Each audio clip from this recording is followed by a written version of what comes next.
Welcome in, ladies and gentlemen. I'm Ryan Novozinsky, joined here by Sudeep Tumma, as always, and this is episode 24 of Deep in the Novo, and we are going to be covering OSU's 50-44 victory over the Texas Tech Red Raiders, and we're going to be recapping that and just sort of all the events that happened that day on that crazy, crazy game. So, Sudeep, let's get right into it. I mean, what the heck happened during this game? We digest this so much, but now that we've had a couple days to think about it, my goodness, this was one of the most exciting games we've seen all season, I'd say, from the Cowboys. It was, and it was good in the sense of if you ignore, as an OSU fan, if you ignore the fact that it was a close game to Texas Tech, you know, the 3-5 Texas Tech, now 3-6, it was an exciting game. It was filled with offense. The positive takeaway, I guess if you want to call it, is that OSU's offense was so explosive that looked really good. The offensive line was plowing guys, again, albeit to Texas Tech, but they were plowing guys, Sure. which is something they weren't doing all season long. And all season long, the big takeaway was always that, the offensive line is struggling. Even with Tevin Jenkins, they're struggling. At full health, they're struggling. Because think about it. They've lost, since June 1st or whenever Dylan Galloway retired, they've lost 5 guys. And several of them were starters or would have been starters. Actually, all of them, I believe, from Bryce Bray to Dylan Galloway to, 2 guys in Tulsa, Hunter Anthony and Cole Birmingham. You lost all these guys. Jacob Farrell would have probably started left tackle. Yeah. And then coming into this game, it was already uneven when they were at full strength. But after a full week of practice without Tevin Jenkins, right? Tevin Jenkins is easily their best lineman. He's one of the best in the country. He's going to be an NFL likely first-round pick. And you lose that guy, and suddenly the unit is better, right? Yeah. This is like, I mean, Mike Gundy said this, and I agree 100%. The best blocking performance we've seen from OSU all season long. And that was the catalyst on offense. It totally was, right? And sort of going in depth into how this happened, right? It's so interesting because these offensive linemen, I mean, you had Tevin Jenkins go down. You had some of these other guys having to fill in. And even still, they're able to put on their best. This was their best performance. This was their best game of the year, I think, by far. I agree. So how do you think this is able to come into fruition? I mean, we saw I don't know what it is. Because remember when Shane Illingworth first came in, and this was back during the Tulsa game, right? When he's going out there, he's slinging the ball, and the offensive line instantly starts blocking better. Is that it? Do you think it's a thing of I'm not saying Shane Illingworth in this case, but I'm talking about when Desmond Jackson goes in. Do you think they just like when there's another guy behind there in the backfield? You're in that Tulsa example. They were really energized once Shane Illingworth came in. Sure. But also they were energized the whole second half. Once they moved Tevin Jenkins to the right, started to calm down a little bit. The line got better. Obviously, had to do leadership, as Josh Sills told everyone. Like, he was the guy who was kind of saying things. But in this game, what Mike Gundy kept alluding to after the game was this is the first time that they've had all 5 guys practice the full week. But in my head, that's not enough. I mean, it's really not, because there have been times where that has happened all year long, where you have Tevin Jenkins, Jake Springfield, all the guys in the middle, all practice. But it hasn't been this sort of performance. And yeah, Eli Howard missing the talented defensive end for Texas Tech. But Tony Bradford is still there. Still great linebackers. And just the way this line was plowing, I really just don't know what it is. Charlie Dickey must have given a lot of Red Bull or something. I don't know what it is. I mean, it's you always talk about development over an off season and guys getting better, but in a week, in 2 weeks, I mean, it's really difficult. They don't have the same, strength and the same experience that you would usually have. But cohesion is so important. But it wasn't even cohesion that's been the problem sometimes. It's just one-on-one, just missed blocking assignments or just bad blocking, right? Bad penetration, and you were just letting guys go in. But in this game, it was different, and I don't even know what it was, honestly. It was good, and OSU's offense was better for it. The Red Bull, the old Ryan Novozinsky method. I love to hear it, right? And the offensive line definitely had an improvement. But the guy that really benefited the most from this improvement, I'd say, is Desmond Jackson for sure. So let's talk about his game a little bit. I mean, you and I we've discussed in depth about sort of his running style, how he's able to hit through these holes, how he's able to run with a little bit of power, but also a little bit of agility too. And he's got a really interesting type of play style. What did you see from him during this game that got him such success? Obviously 200 plus yards. What was it? 3 touchdowns, I believe he ended up with. Almost 4. Almost 4. Would have had 4 if not for Mike Gundy wanted it to be 4. So how did Desmond Jackson? How was he able to fill in for Chuba Hubbard and LD Brown and do such a great job? Desmond Jackson is a talented guy. He's one that OSU's definitely liked. But obviously with LD and the way he's playing, and obviously Chuba Hubbard's Chuba Hubbard, you can't just bench those guys for Desmond Jackson. But Desmond Jackson is a downhill runner. He's a talented guy. He's a power back, a true power back, and he's a one-cut back. You see it where, like we talked about in the film room, he is best as an outside zone runner, or even sometimes inside zone, because that's a place where you can kind of pick your own hole a little bit, right? You mostly have the directional, but you find there's usually 3 gaps or whatever to find a hole and cut through and go. And his vision's pretty good. He finds the holes, he finds the correct holes. He's able to maneuver in the pocket. He's not you're right. He has a little bit of agility. He's not overly elusive. He's not Chuba. He doesn't have LD Brown, right? And he doesn't have top end speed. But 2 things. When you got that much power and that much strength and just enough elusiveness, you're fine. And 2, top end speed for running backs is an overrated trait. It's nice. I mean, I'll be the first to say I love it when that happens. When you see Chuba Hubbard going 80, 90 yards, when you see LD Brown breaking 50, 60, 70 yards, why wouldn't you love that? Sure. It's a luxury. It's very much not a necessity for running backs. Their biggest thing is their acceleration, their burst, their elusiveness, their power, all those traits. The ability to hit the hole and find the gaps, that's what running backs need to do. Desmond Jackson showed it. He's got so much power and so much strength. Once you get on him, it's hard to bring him down first off, but he's a one-cut runner. That's where it really starts. He's able to find the hole. He's got good vision, good burst, very good burst, because you see it once he gets in, he can go a little bit. Like I said, not great top-end speed, but he's got enough burst and acceleration to get there, to get to the second level. And then there, he's not really going to make many guys miss, but he's going to truck some guys down, or you're going to get on him, and he's going to carry for 3, 4, 5, 6, 7 yards. He's that running back, and he's got that sort of downhill style, and it's great because I've been saying with this OSU offense, again, this goes nothing on the running backs. It's not Chuba or LD's fault, but the run game has not been good the past few games. It's really not their fault. It's the O-line and how they were playing. This game, we just talked about how good the O-line was. It was the O-line and them creating holes, coupled with the fact that Desmond Jackson was playing so well. 200 yards, you don't get that from just a good running back. Yeah. If Chuba Hubbard can do it with that O-line, no one could. Honestly, even Travis Etienne couldn't. I promise you that. Honestly. But Desmond Jackson, it was paired so well, and it was the fact that he's a downhill runner, it keeps them on schedule, right? It's not only he'll get you those 10, 20, 30, 40 yards.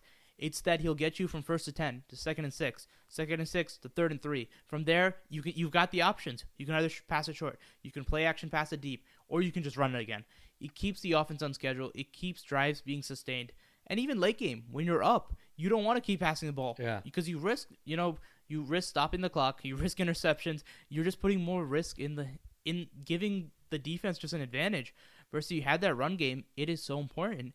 And it really is a luxury for OSU that those 2 running backs can go down, LD Brown, Chuba Hubbard, and you have Desmond Jackson. OSU fans need to be so happy that Chuba did not go down last year. Honestly. Because it would have been a mess. It really would have. But now with Desmond Jackson, Dominic Richardson had those fumbles, and that was really the issue. But Desmond Jackson was so impressive that I'm sure at this point right now, people probably forgot he fumbled at one time. I think so too. Right, and it's one of those things, but he was so impressive. Like I said, the power, the strength, and the balance. We always talk about Chuba Hubbard's balance. This guy's got good balance as well. You see his body, it's just stuff like that. He's low to the ground, low center of gravity, and he runs with that sort of power, that oomph. And you see how big he is, how strong he is. He's a very impressive runner, just a downhill, good, classic runner. A perfect storm with Desmond Jackson too, right? You sort of have that vision, then him bursting into the second level, right? And then when he's in the second level, being able to use his strength to get through some of these defenders is right. Just the perfect combination that you need, and that's why he was able to have this success the other day, in addition to great blocking from the offensive line. So Desmond Jackson, hat off to you. You had a great game.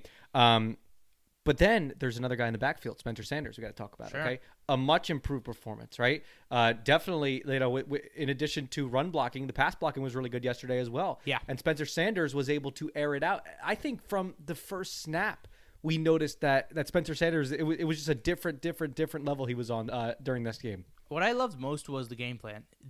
Casey Dunn, Mike Gundy made it easier for Spencer Sanders. You saw from the very beginning, as soon as he dropped back, it was a lot of short passes. You saw mostly the screens, the hitches, the curls. And OSU loves playing man-to-man coverage. So does Texas Tech, apparently. But there were a lot of situations where you're just one-on-one with DeMarcus Fields, with McPherson on the other side. You've got some good corners for Texas Tech. But All-American Tylan Walls can't be matched up by any corner, really. Even if they are covered, you just throw up 50-50 balls. But it was that sort of thing where you saw the game plan. Short passes, hitches, curls, get that ball out quickly, slants to your playmakers, and let them work. And even if you get 5 yards, even if you get 6 yards, you keep the offense on schedule. But the number one thing, you negate the pass rush. Mm-hmm. First off, I mean, even if the O-line played really well, even if it hadn't, Spencer Sanders had so much time. And you saw it where, they decided to go deep or more longer developing plays. Spencer had the chance, he could bounce around the pocket a little bit. Then he could escape out, find guys on the run. But it was that short passing game. I mean, at halftime, Spencer had already thrown the ball 24 times. Double that, he would have thrown it 48 times. Right. It ended up, I think, around 31 because they started to run the ball more because they were up. But that sort of approach worked. It really did because you were able to get the ball out of your hands quickly, get it to your playmakers, and when they did pass the ball down the field, what you saw was a lot of one reads. Spencer's not a one read quarterback, No. but instead of letting him go through his progressions and possibly take a sack, which he only took one and rarely under pressure, he just looked at one side. Hey, he sees Tylan Wallace. It's pre-snap. You see them. Okay, there's only one safety there. He's too far for Tylan. I see my guy. I see number 2, one-on-one. You throw it up there. That's how the game plan worked, and that's why it worked so well. There was really one sack, and that was a coverage sack where the coverage was so good, and you were getting time to develop it. And you'll take that, especially with the way the O-line's played, but in general, you'll take that. One sack, minimal pressure all game, because sacks is only really just a stat in which you complete it, but pressures is such an underrated stat. Things people don't think about enough. How many times a quarterback is pressured off his rocker, and that's what really affects a guy like Spencer and any quarterback. But that's what's been affecting OSU so long. Here, he had all the time in the world. He really did. He had so much time to find his guys. But it was when they went down the field, when they threw it vertical, it was, hey, one read. Hey, okay, I see Spencer. He's open. And when I say open, I mean he's covered. You see him one-on-one. Single coverage for Tylan Wallace is, hey, throw that ball. And he threw it well. He placed it in places where only Tylan Wallace could get it. He threw the ball to his playmakers. And then in the other side, let's not forget this. People have really forgotten that a week or two ago, there was so many chants about how Spencer throws too many picks. That'll be the downfall team. That was a huge storyline. That almost just dissipated. I don't think anyone thought about that during the game. And that's because Spencer made so many good decisions. To my estimation, there was one bad throw, which also happened to be an interception. The pick. But it was just one of those things where if you throw a bad throw like that, it's usually one of 2 or one of 3 or one of 5 times you throw that sort of bad throw that you try to force it into your playmaker, it gets picked off. And that happened to be one of those. But besides that, everything was solid. It was good accuracy, good ball placement, good decisions. And at times where he was escaping out, he would throw it away. He would throw it out of bounds, which is fine, which is good. That's what you want to happen. But that one throw, it was that thing of, hey, find that fine line for Mike Gundy between this is a competitive guy who's trying to make plays. Because that's a typical Spencer Sanders bad throw. Escape out to your left, which Spencer Sanders is much better to his right than his left. Escapes out to his left. Sees Tylan Wallace one-on-one, but the guy's trailing a little bit behind him. He's got him there, but doesn't see a linebacker. Or sees a linebacker and just wants to fit that tiny little hole. Tries to force it in, gets a either an incompletion or an almost interception or an interception. That's the problem. But it was only one of those. So I don't really consider it a problem. I mean, yeah, Mike Gundy's definitely going to eliminate that. Casey Dunn's going to work to eliminate that. But that's the type of thing. It's one of those where, yeah, he should have chewed the ball and ate it up. But it's one of those things where if you look at it on a macro scale, you look at the whole game, he played tremendous, I think, because it was, and even as a runner, when they called up, first off, to complete as a passer, he just made sound decisions, and I think he made smart decisions, didn't really force it too much. Then as a runner, he found the when they called, there was a couple more design runs than there has been, and they were interesting ones where you saw the power run with the guards pulling and just and then you saw open daylight, right? Because of how good the blocking was and the good schemes, good play design by Casey Dunn. You saw Spencer Sanders able to run in and find yardage. Obviously, the number 80, 78 yards, whatever, was inflated by the fact that he had that one toward the end of the second half, or end of the first half, excuse me.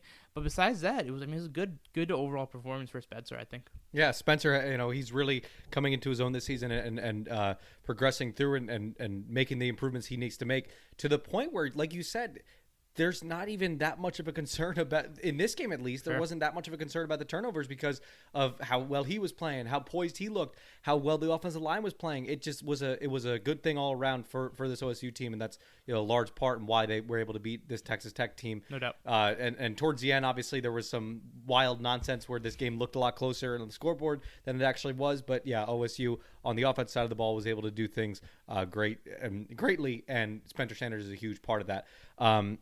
And when you flip over to the defense, though, my goodness. I don't. If we're recording this on Sunday, I can't remember if they announced the Big 12 Players of the Week yet. I believe they announced them tomorrow. But oh my goodness, Trey Sterling. Sure. If you are not on the defense, if you're not the Defensive Player of the Week, you deserve the Defensive Player of the Year in the Big 12 just for this game alone. I mean, he was all over the field. This is his play style. Obviously, he's always known for being that safety that's all over the field. But my goodness, this guy is legit. He is one of the best safeties in the entire country, and he just proved it more and more so in this game. No question. I keep saying it week in and week out. He has gotten so much better as a tackler, and he was already a surefire tackler, but now he's just stopping guys in their tracks. He is a vicious tackler. Brings you down right then and there. Right. He's so smart. And how many times this season have we heard post-game about how he barely practiced in 1 week, how he was hurt, and he just comes out with these great performances, piles up the tackles. Imagine if he gets practicing. Right. he's so versatile. First off, plays in the box, plays at slot, covers slot receivers, goes up deep. He's everywhere, and he's fast. He's athletic. He's so smart. That's what really separates him. You saw it in that one where he picked off the slant, where Mike Gundy said where Jim Knowles also said, Trey Sterling told everyone, hey, if he throws that slant again, I'm going to go pick it off. And he went and picked it off. Calling the shots. And you watch that play again, and his head is just staring at the quarterback the whole time. He picked up the hand signals. Then he immediately runs to that. And I watched that a couple of times. It looks like just man-to-man coverage where that wasn't even his man. But he just saw it. He knew where it was going. He got it. He got the interception and went. Right? Yeah. It was that type of play. And, man, Trey Sterling has been a monster all over the field. He's been so impressive. I keep saying it again and again. I think he's the best safety for Oklahoma State this year. And, again, that's no discredit to Colby Hall-Rapeel. It's just that's how good Trey Sterling has been.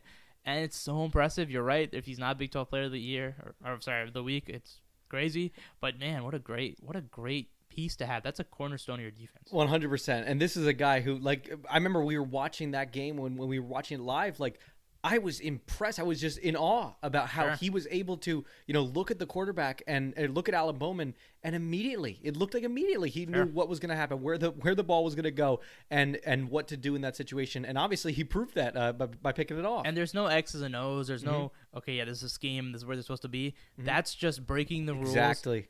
Film study under picking up. I mean, that wasn't film study. That was just, hey, I picked up on the team's hand signals.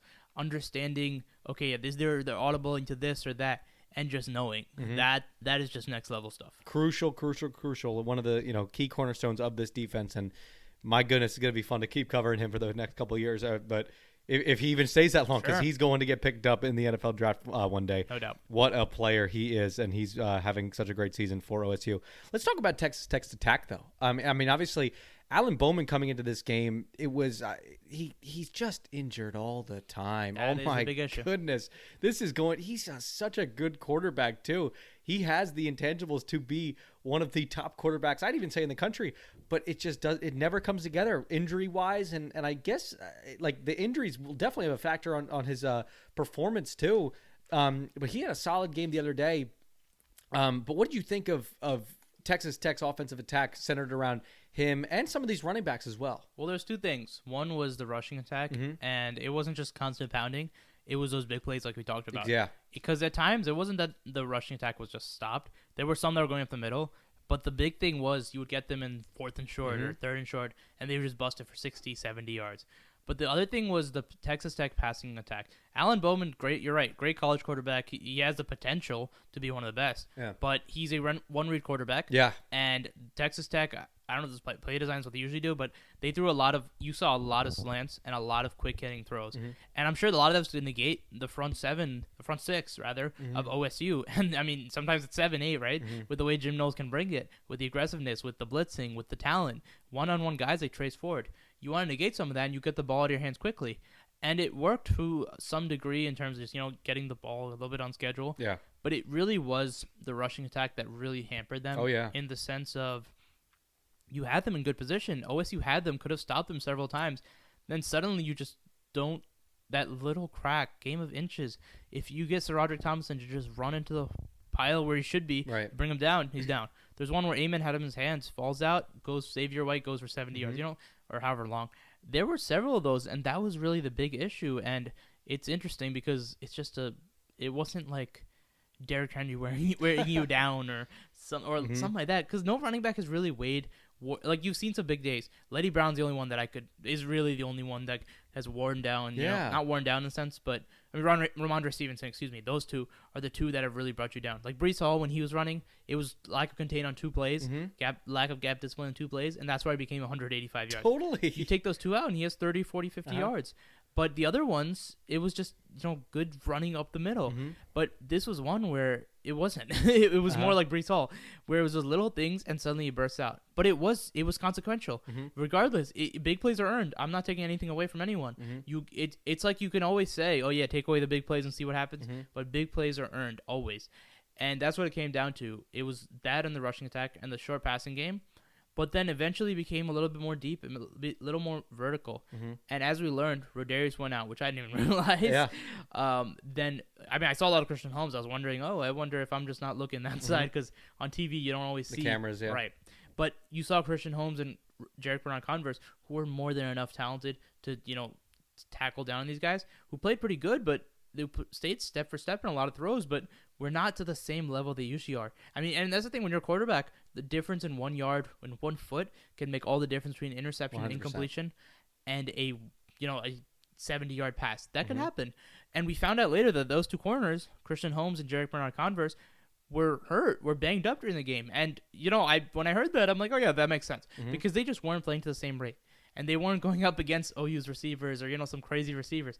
It was just there was something missing. While I was watching, I was like, okay, they're giving up more ground. You're not seeing the same step for step. And I was wondering. But yeah, they were banged up, and that hurt as well. And that's what really, that second half let it go down a little bit. And that's what you saw. I mean, you saw Eric Azuma go off a little bit. TJ Vasher some catches. And that was the problem, right? That's where things started to compile. But yeah, it was the ground game and that, I think, that were really the catalyst here. Yeah, and one of the things that OSU was able to do greatly on defense was forcing turnovers, right? Sure. And that was probably one of the things that another big factor in why OSU was able to pull away with this victory there and was able to do it in more dominant fashion, as I said before, than the scoreboard looks. How crucial do you think this was in terms of the overall end result of this game? Obviously, you always want to force turnovers, but this team has been able to get it done. It's insane. Texas Tech, they ended up with 639 yards. I know. That is a lot of yards in general, but that is a lot more than I'm sure OSU's given up all season. Yeah. I don't know the exact figure with OU, but 639 is a lot. And they stretched it a bunch. The one thing OSU's really not done well on defense is forced turnovers. They've stuffed teams time and time again. Their third down defense is one of the best in the country. Statistically, it's not, but I would venture to say it is, just based on their schemes and how they operate on third down and their personnel. But you couple that with just how well they've done play to play. They've stuck in man covers. Their defense has been insane, but they haven't forced a lot of turnovers. I think coming to this game, 6 turnovers in 6 games, that's not a lot. But this game, they had 3. And make it 4 if you want to count the Jason Taylor onside kickoff return touchdown in quotes. But those were really the big plays where Texas Tech was driving. I mean, say what you want about, okay, yeah, a little bit crack here and there and then rushing yards go, like I've been saying. But at the same time, that still happened. And Texas Tech kept rushing down and down each and every time. But then when you have that, when you it's like we always say, this is almost, for me, it's like a flip script because you think about Spencer Sanders and Texas, Iowa State, those kind of games, you're going 70, 80 yards down the field, then suddenly you throw a pick. It's like those 80 yards never happened. Yeah. It was the same thing here. Whenever Texas Tech would turn their ball over, whatever they could have done or wherever they did do that drive, it's gone, right? It's gone. It just vanishes because those turnovers are so crucial. But it was so big for OSU because Texas Tech scored 44. Could have been higher if not for those turnovers because not only do you stop Texas Tech in their tracks, you give them 0 points. It's momentum swinging, and it gives your offense more opportunities. And in a game where they were giving up a lot of yards and giving a lot of ground and a lot of points, those turnovers are so crucial in this sort of game because without them, I don't think OSU would have won. What a ridiculous amount of yards Texas Tech was able to put up. I mean, come on. In this game, was the number 689, I believe? And still OSU, those turnovers that they forced was so crucial, especially in this attack because Texas Tech, I mean, obviously the running backs, Sir Thompson was able to, pick up some key yards there. Some of the wide receivers are very solid. Alan Bowman's a solid quarterback, but there's no one that sticks out as this Sure. is a national guy, right? So so it's very interesting to see how their offensive attack went the other day. And when you look at those 3 turnovers, they ended up on the OSU 48, the 39, and the 29. Yeah. That's all in OSU territory. Those are all field goals or touchdowns or potential. Clutch. Right? You just drive 10 more yards and you're very close, right? But you eliminate all of that by getting those turnovers, by forcing fumbles, by forcing interceptions. And that is really just the makeup of an elite defense. And a defense where at times you struggle, at times you face adversity. This happens. But how do you bounce back and how do you make plays? Obviously, Jim Knowles and his defense are upset for how they played. And understandably, with their mentality and how they've wanted to be the ones to close out games, not the offense. And again, that's not because they hate offense. It's because they take that much pride in playing defense. But for that to happen, it's tough. But at least you're getting those turnovers and giving your offense the opportunity. That's what really made the difference here. The defensive standard is being lifted at OSU, and it's a beautiful sight to see, because like you said, they have that personal accountability now to want to close out these games, and they've done that many times this year. But we'll see how it goes on next week against TCU, and then the week after that against Baylor, and potentially the week after that in the Big 12 championship game, but time will tell on that. Thank you for tuning in. That's all we have for today. I'm Ryan Novozinsky, joined here, as always, by Sudeep Tumma. Have a great day.